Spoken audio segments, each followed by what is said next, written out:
Hello दोस्तों, कैसे हो आप सभी। उम्मीद करते हैं कि आप सभी बहुत अच्छे होंगे। दोस्तों, आज की इस वीडियो में मैं आप लोगों को कुछ ऐसे लक्षणों के बारे में बताने वाली हूं जो कि 100% आपकी प्रेगनेंसी को कंफर्म करते हैं। अभी तक आपने जितने भी प्रेगनेंसी सिम्टम्स के बारे में सुना होगा, देखा होगा या पढ़ा होगा, उनसे काफ़ी हटकर आज की इस वीडियो में मैं आप लोगों को बताने वाली हूँ प्रेगनेंसी के सिम्टम्स के बारे में। क्योंकि ये जो सिम्टम्स है ये तभी आप लोगों को दिखाई देते हैं जब आप पूरी तरीके से प्रेग्नेंट होते हो, तभी ये जो सिम्टम्स है आपके शरीर में विजिबल होते हैं। अगर आप प्रेग्नेंट नहीं होते हो तो ये सिम्टम्स आपको बिल्कुल भी देखने को नहीं मिलेंगे। इसीलिए इस वीडियो को शुरू से लास्ट तक जरूर देखें। दोस्तों, अगर आप लोगों ने अभी तक हमारे चैनल को सब्सक्राइब नहीं किया है तो हमारे चैनल को सब्सक्राइब करके बेल आइकन को भी जरूर प्रेस कर दे ताकि आने वाली वीडियो की नोटिफिकेशन सबसे पहले आप लोगों को मिले। चलिए आज के इस वीडियो को हम लोग शुरू करते हैं और सबसे पहले समझते हैं कि ये सिम्टम्स आपको कब दिखेंगे और क्यों दिखेंगे। तो देखिए, ऐसा है, सबसे पहली बात ये है कि जब आपका ओव्यूलेशन होगा, यानी ओवरीज में से अंडा निकला, आपने उन दिनों में रिलेशन बनाया, स्पर्म ने जाकर के उस अंडे को फर्टिलाइज्ड कर दिया। फर्टिलाइज करने के बाद वो अंडा आया आपके एंडोमेट्रियम में आकर के चिपक गया। अब ये जो लगभग जो ये प्रोसेस होता है, ये एंडोमेट्रियम में चिपकने तक का, ये पीरियड से लगभग 5 से 6 दिन पहले तक हो जाता है। ठीक जैसे ही एंडोमेट्रियम में ये एक चिपकेगा, वैसे ही आपका जो ब्लड सर्कुलेशन है बहुत ज़्यादा बढ़ जाएगा, यानी कि यूट्रस की तरफ बहुत ज़्यादा ब्लड सप्लाई होगा ताकि बेबी को जो न्यूट्रिशन है वो प्रॉपर मात्रा में मिल सके और उसका डेवलपमेंट सही से हो सके। तो जब ये सा होता है तो आपको कौन कौन से सिम्टम्स या फिर कौन कौन से प्रभाव आपके शरीर पर देखने को मिल सकते हैं। तो जो सबसे पहला जो प्रभाव आपके शरीर में देखने को मिलता है वो होता है आपके प्राइवेट पार्ट में। प्राइवेट पार्ट में आपको ड्राइनेस महसूस होगी, बहुत ज़्यादा आपको ड्राई फील होगा।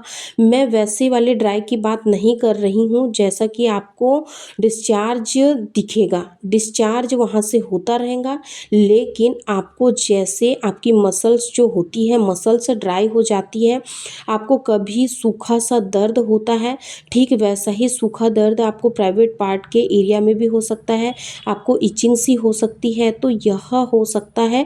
लेकिन अगर आपको इचिंग हो रही है तो एक बार डॉक्टर से भी कंसल्ट कर लेना चाहिए, क्योंकि कई बार जब आपको यूरिनरी ट्रैक इन्फेक्शन होता है या फिर आपका इस तरीके का इन्फेक्शन पहले भी अगर हुआ है प्राइवेट पार्ट में, तो ये प्रॉब्लम आपको हो सकती है। आपको पीरियड से पहले एक तो बहुत ज़्यादा इचिंग हो रही है, तो इसका सिम्टम्स यही होता है कि आपको प्रेगनेंसी हो गई है। दूसरी चीज़ क्या होती है, यूट्रस जो होता है वो बहुत छोटा होता है आकार में और वो पूरे बेबी के डेवलपमेंट के लिए इनफ नहीं होता है। ऐसा नहीं है कि जो यूट्रस का आकार आपको बाद में दिखाई देता है जिसमें बेबी की पूरी डेवलपमेंट होती है, वो शुरुआत में ऐसा होता है, नहीं, वो धीरे धीरे बढ़ता है, अंदर आपकी बॉडी में भी वो फैलना शुरू होता है। ये यूट्रस जो होता है वो हड्डियों के बीच में होता है और जैसे ही इम्प्लांट होता है वैसे ही ये बढ़ना शुरू हो जाता है, तुरंत इसका डेवलपमेंट होना शुरू हो जाता है और इस वजह से आपको हड्डियों में थोड़ा सा पेन होगा। ख़ास तौर पर बैक के नीचे की तरफ आपको ज़्यादा पेन महसूस होगा, क्योंकि यूट्रस फैलेगा तो यूट्रस की ऊपर शिफ्ट हो जाता है और इस वजह से आपको ये दर्द होगा। ठीक, तो ये भी आपको पीरियड से लगभग 5 से 7 दिन पहले दर्द आपको पीठ में होना शुरू हो जाएगा और यह करीबन 5 दिन रहेगा, यानी कि कंटिन्यूअस यह दर्द आपको बना रह सकता है। आपको क्लियर कट बताता है। तीसरी चीज़ जो आपको दिखाई देती है वो होता है थोड़ा सा थकावट।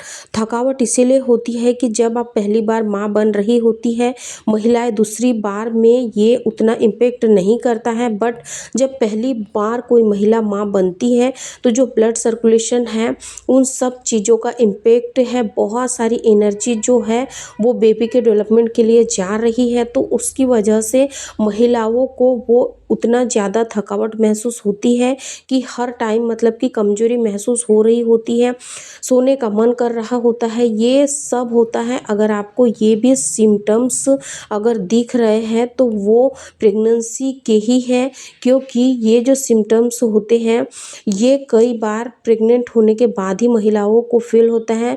जो लास्ट सिम्टम्स की हम बात कर रहे हैं वो होता है यूरिनरी ब्लैडर। उसमें बहुत ही ज़्यादा प्रेशर पड़ता है जिसके वजह से कई बार आपको बार बार यूरिन की समस्या होती है। लेकिन आपने महसूस किया होगा कि जब आप यूरिन पास करने के लिए जाती है तो आपको उतनी यूरिन नहीं आती है। जब आपको बहुत ज़्यादा यूरिन की फ्रिक्वेंसी बढ़ती है तब आपको बहुत ही थोड़ा थोड़ा सा यूरिन होता है, क्योंकि यूरिन को बनने में भी और किडनी को यूरिन को फिल्ट्रेशन करने में कम से कम आधे घंटे का समय लगता है। लेकिन जैसे ही आप कंसीव कर लेते हो तो आपको बार बार फ्रिक्वेंटली यूरिन की समस्या बनी रहती है। और ये समस्या आपको इसलिए बनी है क्योंकि जब आपको प्रेगनेंसी कंसीव होती है तो यूट्रस का जो दबाव होता है वो आपके यूरिनरी ट्रैक पर बहुत ज़्यादा पड़ता है, यानी कि जो ब्लैडर होता है उस पर पड़ता है, जिसके दबाव की वजह से आपको बार बार यूरिन की इच्छा होती है। आप यूरिन करने जाते हो लेकिन आपको सही से यूरिन नहीं आती है। तो ये भी एक बहुत ही बड़ा इंडिकेशन होता है कि आपने कंसीव कर लिया है। वैसे देखा जाता है नॉर्मली जब आप प्रेग्नेंट नहीं होते हैं तब आपको यूरिन की इतनी ज़्यादा फ्रिक्वेंसी नहीं होती है, लेकिन जैसे ही आप कंसीव कर लेते हो तो यूरिन की फ्रिक्वेंसी काफ़ी ज़्यादा बढ़ जाती है। तो आज की इस वीडियो में हमने 3 ऐसे खास लक्षणों के बारे में जाना है जो कि साइंटिफिकली प्रूवन है, और ये लक्षण आपको तभी दिखाई देंगे जब आप प्रेग्नेंट होंगे। अगर आप प्रेग्नेंट नहीं होते हैं तो ये लक्षण आपको देखने को नहीं मिलते हैं।